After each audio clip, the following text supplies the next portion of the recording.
हालिया सालों में सबसे ज़्यादा जर्नलिस्ट किसी अगर एक वाक़े में मारे गए हैं तो वो गाज़ा है, और उस पर भी हमें नज़र ही आता है कि बहुत C media, international media outlets में उस हवाले से बहुत केयरफुली वो करते हैं, उसको आज़ाद नहीं है। जो पाकिस्तान में मीडिया पर पाबंदी और इज़हार राय पर पाबंदी का तसलसल है वो ताहाल जारी है, इर्रिस्पेक्टिव कौन आता है कौन नहीं आता, कौन सी हुकूमत बनती है कौन सी नहीं बनती। मीडिया को उसी तरह दबाव में रखने की कोशिश की जा रही है। मीडिया की आज़ादी, मीडिया की ऑर्गेनाइजेशंस या सहाफ़ियों की तंजीमें जो हैं वो बदकिस्मती से तकसीम होने की वजह से उनकी आवाज़ उतनी ज़्यादा मौसर नहीं हो पा रही जो लड़ाई मादी में लड़ी गई थी उसके मुकाबले में, और इससे परेशानी और बढ़ रही है क्योंकि और ज़्यादा दबाव बढ़ता जा रहा है। पिछली हुकूमत में जो इमरान खान साहब की हुकूमत थी उसमें भी उनको, उस हुकूमत को जो सहाफ़ी नापसंद थे, जो चैनल नापसंद थे, उनको पाबंदियों का सामना करना पड़ा, उनको सख्तियों का सामना करना पड़ा।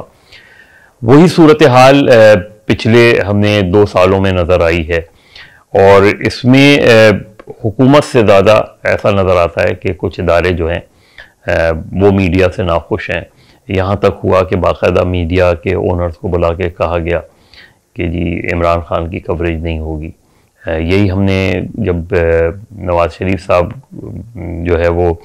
अपोजिशन में थे तो उनकी जो गुजरावाला की एक तकरीर थी मुतनाज़ा, उसके बाद मीडिया पर इसी तरह की कि नवाज़ शरीफ की आवाज़ को म्यूट कर दिया जाता था। तो ये सिलसिला बिल्कुल एक ही पैटर्न हमें नज़र आता है, और इसमें कभी आपको कोई बहुत सख्त पीरियड नज़र आता है, कभी थोड़ा सा नरम पीरियड नज़र आता है। पहले भी सहाफ़ियों को उठा के ले जाया जाता था, गायब कर दिया जाता था, अब भी सहाफ़ियों को उठा के ले जाया जाता है। सहाफ़ियों के लिए ख़ुद भी बहुत से सोचने के सवालात हैं कि उनकी अपनी रेड लाइन्स क्या हैं। जो 2 वाक़यात बहुत ज़्यादा परेशान कुन हुए पिछले चंद सालों में, वो एक तो अरशद शरीफ का कत्ल था, जिसकी तहकीक़ात हुई भी, तहकीक़ात अपने इब्तदाई नतीजे पर पहुंची भी, और उसके बाद नज़र ये आया कि उस तहकीक़ात को कहीं ना कहीं गायब कर दिया गया है, और एकदम उन्हें इस दबाव का सामना है कि जो भी नई तहकीक़ात होगी, जो भी नई GIT बनी, सुप्रीम कोर्ट भी बीच में आई, उससे पहले जो 2 मेंबरान की फैक्ट फाइंडिंग वो थी, उसने भी अपनी एक रिपोर्ट सबमिट की, लेकिन ऐसा लगता है कि उस केस को भी दबा दिया गया है। हाल ही में इस्लामाबाद हाई कोर्ट में एक मरतबा फिर उस केस की आवाज़ गूंजी थी, और ये बात मालूम करने की कोशिश की जा रही है कि इतने मुकदमात क्यों कायम हुए थे।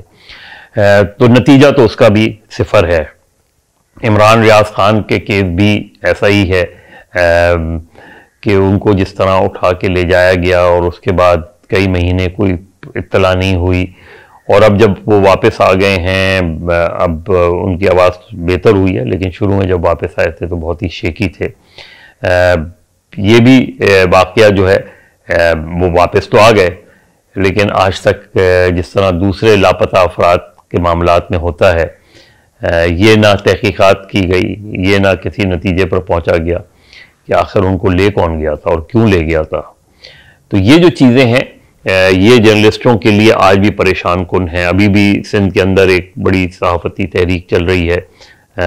KTN जो सिंध का सबसे बड़ा अखबार है, सिंधी चैनल ग्रुप है, उनके जो सक्खर के ब्यूरो चीफ थे जान मोहम्मद मेहर,